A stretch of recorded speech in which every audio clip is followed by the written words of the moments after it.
Razer have made their Blade gaming laptop bigger than ever this year, with a new 18-inch version. So let's find out if bigger equals better. The Blade 18 has a solid CNC aluminum unibody chassis with an anodized matte black finish, just like they've done for years now, and it feels excellent. There's an anti-fingerprint coating, but I still found them to show up, though I've definitely seen worse on other black laptops, and it's easy enough to clean anyway. There's only minor flecks to the keyboard and lid. Both feel sturdy enough during normal use. The hinge feels smooth and sturdy despite this new larger 18-inch screen size. It doesn't wobble even when typing hard. There's a big space on the front in the middle to get your finger in, and one finger opening wasn't a problem. It's larger in all dimensions compared to last year's Blade 17. It's not super thick, but as a larger laptop, you might need to check if your bag can fit it. The laptop alone weighs just over 3 kilos or 6.7 pounds, increasing to 4 kilos or 8.9 pounds with a 330 watt power brick included. It is a GAN charger, so it's noticeably more compact compared to other brands, especially MSI. My laptop has Intel's Core i9-13950HX processor, Nvidia's RTX 4080 graphics, 32 gigs of memory, and an 18-inch 240Hz screen. But you can also find lower and higher options with the link below the video. There's a 1440p camera above the screen in the middle, and it has IR for Windows Hello Face Unlock. Here's how the camera and microphones look and sound, and here's how it sounds while typing on the keyboard.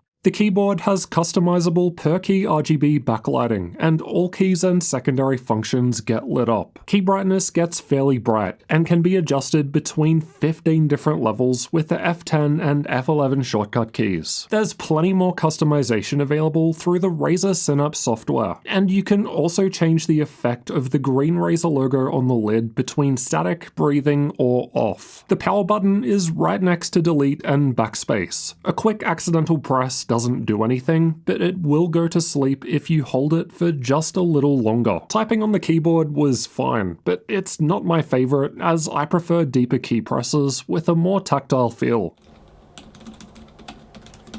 I found it strange that there's no numpad, despite this being a large 18-inch model, and that we're still compromising with small arrow keys. The glass touchpad feels smooth and works well. It's 50% bigger compared to last year's Blade 17, and maybe even too big now. But it didn't cause problems while typing. There are front-facing speakers on either side of the keyboard and underneath, 2 tweeters and 4 subs all up. They sound quite good, clear with some bass, but only if you disable THX spatial audio, which was on by default and just made it sound unnecessarily tinny. Kind of weird that they even slapped the THX sticker on it when I found it better off, but I suppose it's personal preference. The Latencymon results were looking good. The left side has the power input at the back, a 2.5 gigabit Ethernet port facing the right way so you don't have to lift up the laptop to unplug, 2 USB 3.2 Gen 2 Type-A ports, and a 3.2 Gen 2 Type-C port, followed by 3.5mm audio combo jack. The right has a UHS 2 SD card slot, a Thunderbolt 4 Type-C port, a third USB 3.2 Gen 2 Type-A port, HDMI 2.1 output, and Kensington lock right at the back. There aren't any ports at all on the back. The power cable can go in 2 ways. One covers the Ethernet port, so I guess don't do that if you need it. Both Type-C ports can be used to charge the laptop with up to 100 watts, and they both also offer DisplayPort support, connecting directly to the Nvidia graphics whether Optimus is on or off. HDMI also connects directly to the Nvidia graphics, and we confirmed it can run a 4K screen at 120Hz 12-bit with G-Sync. Getting inside requires unscrewing 10 TR5 screws, all the same length. This is uncommon for a laptop, but the tools I use had me covered. I'll leave a link to these screwdriver bits below the video. Once inside, we've got the battery down the front, 2 memory slots in the middle, 2 PCIe Gen 4 M.2 storage slots on the left and right right sides, and the Wi-Fi 6E card above the installed SSD. Razer sells the Blade 18 with up to 32 gigs of DDR5 5600 memory, but they've told me you can upgrade it to two 32 gig sticks for 64 gig in total. However, the speed will drop back to DDR5 5200, which is apparently an Intel 13th Gen HX platform limit. Both M.2 storage slots were able to fit my double-sided 4TB SSD without issue. The speeds from the installed 1TB SSD were excellent, and the SD card was pretty decent too. Not quite maxing out my V90 card, but still plenty fast. The card clicks in and sits most of the way into the machine. The Wi-Fi speed was very good, one of the best results recorded in the last year or so. The upgradability score was fine, but not amazing for a machine this size. I take off half a point for the uncommon screw used to get inside, otherwise we can upgrade Wi-Fi, both memory slots, and two SSDs. The Blade 18 is powered by a 91.7 watt-hour battery. I'm guessing they weren't able to fit the largest possible 99.9 watt-hour size due to the third fan that sits in the middle. But regardless, this is still bigger compared to the 82 watt-hour battery in last year's Blade 17. The software will force the balanced performance mode when running on battery power. You can't change it. You've also got the option of having the lighting effects behave differently or turn off on battery to save power. Razer has also added the option to lower the screen's refresh rate down to 60 Hz when you unplug the charger, which I believe is a first for them. It's not on by default, but I've tested with it enabled. Razer are also giving us the option to limit the maximum charge level between 50 and 80%. Again, it's not enabled by default, but this will be a nice feature which should help improve the lifespan of the battery. The battery still has a 2-year warranty this year, if you're concerned about battery bloat issues in older models. It lasted for about 4.5 hours in my YouTube video playback test, which is 67% longer compared to last year's Blade 17, despite the newer 18-inch model's battery being just 12% larger. It's a decent result compared to last-gen Intel-based laptops, but even Razer's own Blade 14 from last year was able to last more than an hour longer, despite its battery being 2/3 the size, which is in part a result of the AMD CPU. Let's check out thermals next. We've got 3 fans with the CPU and GPU covered by a vapor chamber cooler. Razer are using thermal paste on both the CPU and GPU, no liquid metal here. There are holes in the bottom panel directly above all 3 fans for intake, and air only gets exhausted out the back below the screen. Razer's Synapse software allows us to change between different performance modes, which from lowest to highest are silent, balanced, and custom. For some reason, only balanced mode gives you the option to customize the fan speed. Custom mode lets us change between 4 levels for the CPU and 3 for the GPU, and we've also got the option of enabling CPU overclocking. Another first for Razer. This gives us the option to undervolt the processor or increase the maximum power limits and turbo boost time, similar to Intel XTU. The internal temperatures were fine when just sitting there idle. A bit warmer on the CPU, but not a problem. The rest of the results are from combined CPU and GPU stress tests, which aim to represent a worst-case full-load scenario. There wasn't a whole lot of difference, regardless of the performance mode used. It was actually cooler relative to most laptops I tested last year. The cooling pad I test with, linked below the video, barely made a difference, and temperatures really only warmed up if we run it with the lid closed in a docked scenario. These are the clock speeds being reached during the same stress tests. Silent mode was the lowest, then there's not much difference between balanced, low, and medium modes. The GPU clock speed increases once it's set to high, and that's because this increases the power limit up to 160 watts. Technically, the RTX 4080 can run up to 175 watts in this laptop with dynamic boost, but 160 watts with the CPU loaded up is a decent result, at least until we consider that the CPU is only using 40 watts, not a whole lot to spread out over 24 cores. Razer mentioned the CPU can do 65 watts with the GPU maxed out, but I wasn't seeing that in this long-term stress test. Initially, it did boost to 90, but it didn't sustain that. Here's how an actual game performs with the different modes in use. I know this is an older game, but still, max settings at 2560 by 1600 at over 100 FPS in the lowest performance mode is good stuff. Although the CPU was maxing out around 40 watts with the GPU active, it was able to run much higher when the GPU was idle, like in Cinebench. I've also tested with the overclock enabled, power sliders maxed out, and a -0.05 volt undervolt applied, which was able to boost the multi-core score by 9%, with thermals being the limit. It's the best result we've ever measured so far, as it's our first Intel 13th gen processor for the year, so that's to be expected. Only time will tell how well it compares against others once we get more models in for review. Make sure you're subscribed to find out. Performance lowers if we unplug the charger and instead run purely off of battery power. However, it's still the second best result recorded in terms of multi-core. That sounds great, until you consider that an 8-core AMD Ryzen laptop from last year was extremely close. Most laptops I test are in the low 30°C range on the keyboard at idle, and the Blade 18 was right in line with this. It's a fair bit warmer with the stress test going in silent mode, but as per the name, the fans aren't exactly going fast and loud yet, so that's to be expected. Balanced mode was louder while offering better performance, but the fans were louder, and maxing them out manually was perhaps just slightly cooler. There's not much to discuss when it comes to the low, medium, high, and boost results, but the fans get louder as we step up. Let's have a listen.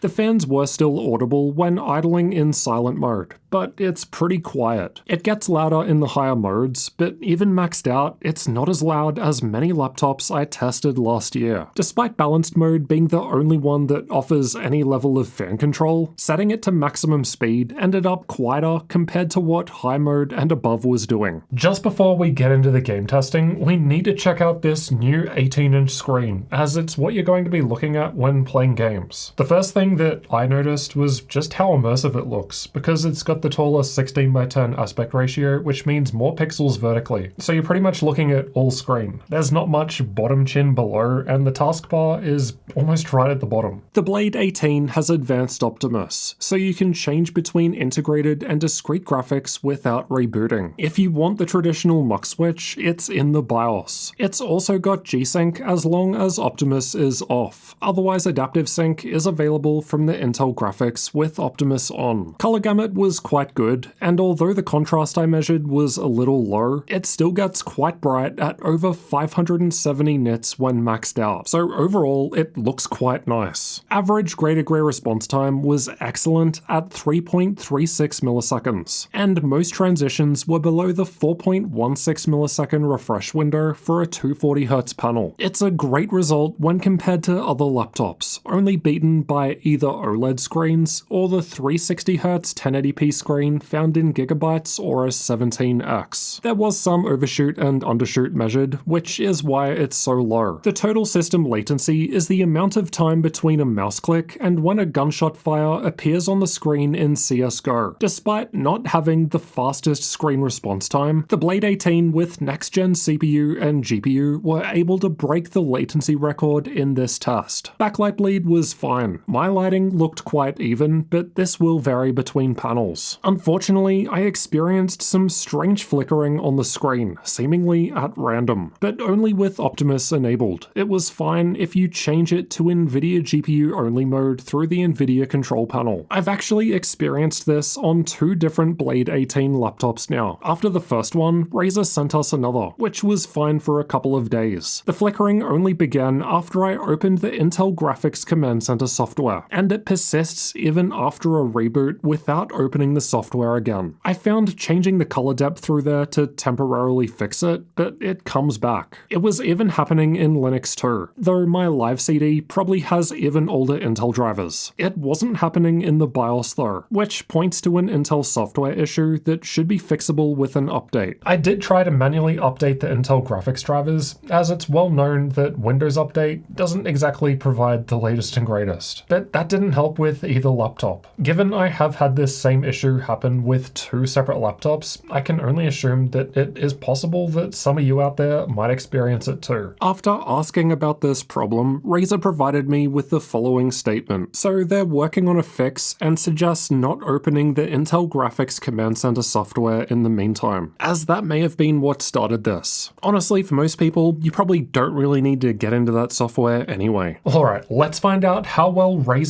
Blade 18 actually performs in games, and see how it compares against other laptops. Cyberpunk 2077 was tested the same on all laptops, and I've got the Blade 18 shown by the red highlight. It's no surprise to see it right at the top of the 1080p list, as this is the first review of the year featuring Nvidia's higher-end RTX 40 series GPUs, though it's only got an 18% lead. I mean, that's decent, but at the higher 1440p resolution, the Blade 18 is now 35% faster compared to our previous best result, at least in terms of average FPS, because the 1% low wasn't quite as good, which I suspect may be due to less CPU power being spread over more cores with 13th gen. Red Dead Redemption 2 was tested with the game's benchmark, and the RTX 4080 wasn't even winning in this one. I found laptops with AMD's Radeon graphics to get nice gains in this test, which is why Lenovo's Legion 7 with RX 6850M XT was slightly ahead. The Blade takes the lead at the higher 1440p resolution, but the Legion 7 really isn't far behind at all, and there's just a 16% boost compared to the best 3080 Ti result. Control, on the other hand, prefers Nvidia graphics, and the RTX 4080 GPU gave the Blade a nice 33% lead in average FPS here. The 1% low is also the best result out of this selection of laptops, unlike Cyberpunk earlier, but it's not as far ahead. There's still a similar 32% boost to average FPS at the higher 1440p resolution. But as this is our first gaming laptop featuring Nvidia's RTX 40 series, it's difficult to say for sure if this is actually good compared to other laptops with similar GPUs. RTX 40 laptops like this one also have support for Nvidia's new frame generation technology, which is basically just another way of increasing FPS. And you can find out how much that helps boost performance in this comparison here, where I've compared this 4080 against a 3080 Ti. Here are the 3D Mark results for those that find them useful. Now for some content creator tests. Adobe Premiere was tested with the Puget Systems benchmark tool, and surprise surprise, the best specs we've reviewed so far give the Blade 18 the best result recorded so far, though it's not that far ahead of last-gen hardware. Adobe Photoshop lacks single-threaded performance, and Intel's new 13th gen i9 is able to deliver this, as we saw earlier in Cinebench. So another chart-topping result. GPU power usually matters more in DaVinci Resolve, and the full-powered 4080 pulls out another win, at least for now until we get more models to review. Blender is entirely dependent on the GPU, and the RTX 4080 was scoring 28% higher than the best 3080 Ti result in the classroom test. We've also tested SpecViewPerf, which tests out various professional 3D workloads. The BIOS looks ancient, but it's still functional, though there aren't a whole lot of unique customizations to make through here anyway. Just the usual basic stuff that you'd expect to see, or settings like battery health, which you can adjust through software in Windows. Linux support was tested with an Ubuntu 22.10 live CD. By default, the keyboard, touchpad, camera, Ethernet, Wi-Fi, and shortcuts to change screen and keyboard brightness worked, but the speakers did not work out of the box. Let's discuss pricing and availability next. This will change over time, so refer to the link below the video for updates and current sales. And speaking of sales, make sure you check out my gaminglaptop.deals website to get the best deal on your next gaming laptop. We update it daily to include the latest deals. At the time of recording, Razer's Blade 18 starts from $2,900 for the lowest spec configuration, which is with RTX 4060 graphics. It's $300 more for the RTX 4070 with double the RAM, while the 4080 config I've tested is $3,800. The maxed out 4090 with higher tier CPU and double SSD space is $4,500. So definitely not cheap, but this is Razer we're talking about, and this is their highest end product this year. After Razer's CES announcements of the new Blade 16 and 18, my initial reaction was Razer are losing doing what makes them Razer, which is premium portable thinner gaming laptops. Because now they're just going thicker and heavier. They have actually since told me that both the Blade 14 and Blade 15 will be coming back later this year. So with that in mind, I've got absolutely no problems with Razer also offering thicker, more powerful laptops like this one. It's another option for those who want more performance. The performance from the Blade 18 appears to be great, but at the same time, I can't really say for sure as it's the first 13th gen and 4080 laptop I've tested. I just don't know how it stacks up yet. The thermals look good, but I would have liked to see more CPU power in sustained CPU plus GPU workloads. Razer says that the CPU should be able to go up to 65 watts in such tests, but mine topped out at 40. It could just depend on the workload. But mine clearly had thermal headroom and could perform better with a higher power limit. There are some nice software improvements this year, including maximum battery charge level, CPU overclocking, and the option to lower the screen's refresh rate automatically when you unplug the charger. The bigger battery and increased battery life compared to last year's Blade 17 is also welcome. And there was also the screen flickering, which I'm sure will be fixed through an update. The screen was otherwise excellent. If you've got the budget and want a bigger machine, Razer's Blade 18 is worth looking at. But that said, ASUS's Scar 18 just arrived, which is cheaper, so we'll see who does 18 inches better soon. Check out this comparison next, where I've compared the RTX 4080 in this laptop against the best from last gen, the RTX 3080 Ti. I've compared 25 games at 3 different resolutions to show you what it can do.